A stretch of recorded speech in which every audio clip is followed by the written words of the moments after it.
Let's bring in our political correspondent, Tamara Cohen, for more on all of this. And Tamara, good afternoon to you. It's moving really quickly, as it has been for the past few days. We've had a comment after that huge decision by the US to pause military aid to Ukraine from the Vice President J.D. Vance. Just take us through what Mr Vance has had to say.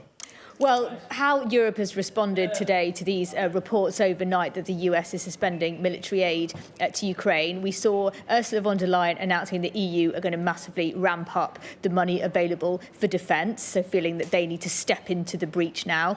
We've heard in the last couple of hours that Keir Starmer spoke to Donald Trump last night. It was not confirmed to us whether they discussed this pause in military aid or whether the Prime Minister tried to talk him out of it, but certainly in the House of Commons yesterday, he did not seem to think that this was the US position. But they did speak last night, and Downing Street very much saying that nothing has changed in terms of the UK approach. They still believe the US is an indispensable ally. It is still the desire of both the US and the UK to achieve a durable peace in Ukraine, and no criticism of the US decision. Downing Street pointing out that this is not actually a formal announcement. This is just reports. There's nothing on the timing of it, for example, how long it's going to last, on which they can comment. So trying to the approach being nothing has changed, although clearly the shift in the US approach compared to previous administrations is very, very significant.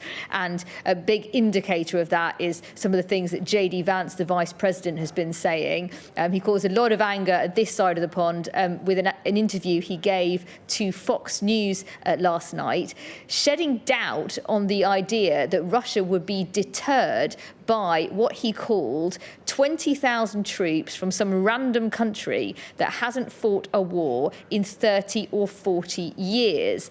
He also went on to say that the key guarantee that the US would want to see is the minerals deal it wants to sign with Ukraine, which he said would give some economic upside to US taxpayers. Now, there were calls from across the spectrum, including from the Conservative Shadow Defence Secretary, for the Vice President to apologise for his comments about UK troops who, of course, fought bravely in Afghanistan alongside the US.